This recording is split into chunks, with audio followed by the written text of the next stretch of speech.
নমস্কার বন্ধুরা, আমি সিয়া রেসিপি সিয়া চ্যানেলে আপনাদের অনেক অনেক স্বাগত জানিয়ে আমাদের আজকের রেসিপিটি স্টার্ট করছি।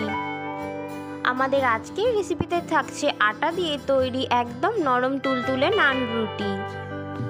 খুব কম উপকরণে এবং কম সময়ে আপনারা যে কেউ এই নান রুটিটা বাড়িতেই গ্যাসের উনুনে বানিয়ে ফেলতে পারবেন।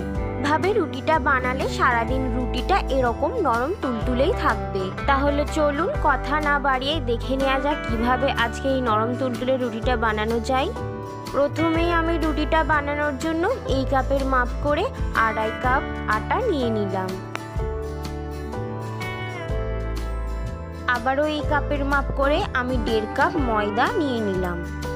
তাহলে এখানে আমি মোট 4 কাপ আটা ময়দার ব্যবহার করলাম। এখন এর মধ্যে আমি 1 চামচ চিনি দিয়ে দেব, পরিমাণ মতো লবণও দিয়ে দেব আর 1 চামচ ইস্ট দিয়ে দেব। এই চামচের মাপ করে 1 চামচ সাদা তেলও আমি এর মধ্যে দিয়ে দেব। এখন সমস্ত উপকরণ হাত দিয়ে আমি একসাথে ভালো করে মিশিয়ে নেব।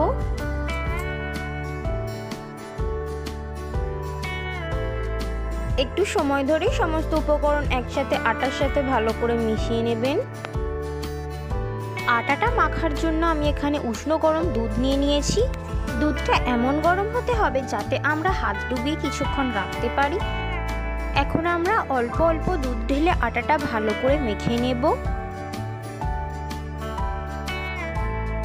দেখুন এখানে সব দুধটাই আমাদের প্রায় আটা মাখতে লেগে গেছে। দেখুন আটাটা এখন আমাদের মাখা হয়ে গেছে। ইস্ট দেওয়ার কারণে হাতে একটু আটাটা লেগে যাচ্ছে, তবে সময় ধরে মাখতে মাখতে আটাটা আমাদের একদম সেট হয়ে যাবে। দেখুন এতটুকু পরিমাণে দুধ বেঁচে গেছে, তবে এই দুধটা আমাদের ময়দা মাখতে আর লাগবে না। তাহলে আমি এটা এখন সাইড করে রেখে দেব।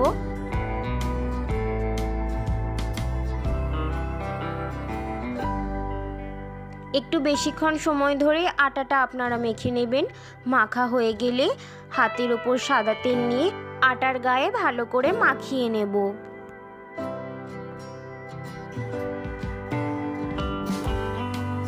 এখন আমরা এটাকে ঢাকা দিয়ে 1 ঘন্টার জন্য রেস্টে রেখে দেব। 1 ঘন্টা পর ফিরে এলাম। দেখুন বন্ধুরা আটাটা ফুলে এখন ডবল হয়ে গেছে। ভেতরে যতটা বাষ্প জমেছে আমরা সেটা হাতের সাহায্যে বার করে দেব। এখন আমরা আটাটা আরো 2-3 মিনিট ধরে ভালো করে মেখে নেব। মাখা হয়ে গেলে এখন আমরা আটা থেকে লেচি কেটে নেব। দেখুন আমি এরকম মাপের এক একটা লেচি কেটে নিচ্ছি।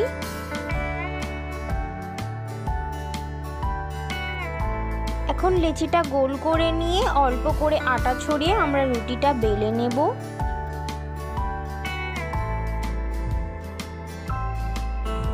এভাবে আস্তে আস্তে চাপ দিয়ে চারিদিকটা সমান করে বেলে নেবেন।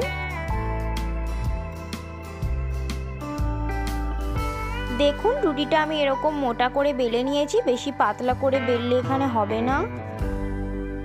একইভাবে আমি আরো রুটিগুলো ভালো করে বেলে নেব।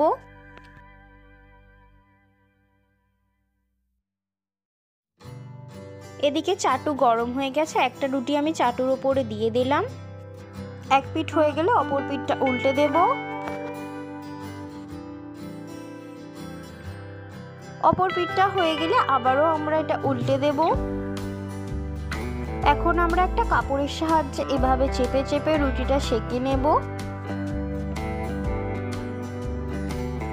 দেখুন রুটিটা কি সুন্দর ফুলে উঠছে। এভাবে প্রতিটা রুটি বানালে সব রুটিই ফুলবে। একটা রুটি আমাদের তৈরি হয়ে গেল। এভাবে আমরা আরো রুটিগুলো তৈরি করে নেব।